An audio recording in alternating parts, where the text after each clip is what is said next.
काँग्रेस पक्षाने महिला आरक्षण विधेयकाला कधीच विरोध केला नाही।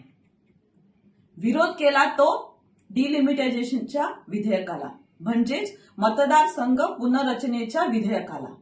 काल संसदेमध्ये महिला आरक्षणाच्या आडून जे डिलिमिटेशनचं बिल व अन्य 2 विधेयक मोदी सरकार मंजूर करू पाहत होता, त्याला करण्यात आलेला हा विरोध होता। कारण महिला आरक्षण विधेयक हे 2023 मध्येच बहुमताने मंजूर करण्यात आलं आहे। असं असताना काँग्रेस पक्षाला विनाकारण बदनाम करण्याचं काम हे केंद्र सरकार करू पाहत आहे। डिलिमिटेशनच्या नावाखाली भारतातली एकता, अखंडता याच्यावरती घाला या केंद्र सरकारला घालायचा होता आणि लोकशाहीचा गळचेपी करण्याचा प्रयत्न हे केंद्र सरकार करू पाहत होतं।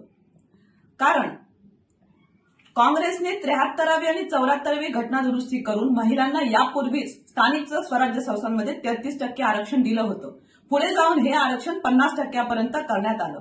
त्यानंतर यूपीए सरकारच्या काळामध्ये देखील महिलांना लोकसभेमध्ये आणि विधानसभेमध्ये 33% आरक्षण मिळावं असं विधेयक राज्यसभेमध्ये यापूर्वीच मंजूर केलं होतं आणि त्यानंतर 2023 मध्ये लोकसभेमध्ये महिला आरक्षण विधेयक मंजूर करण्यात आलं।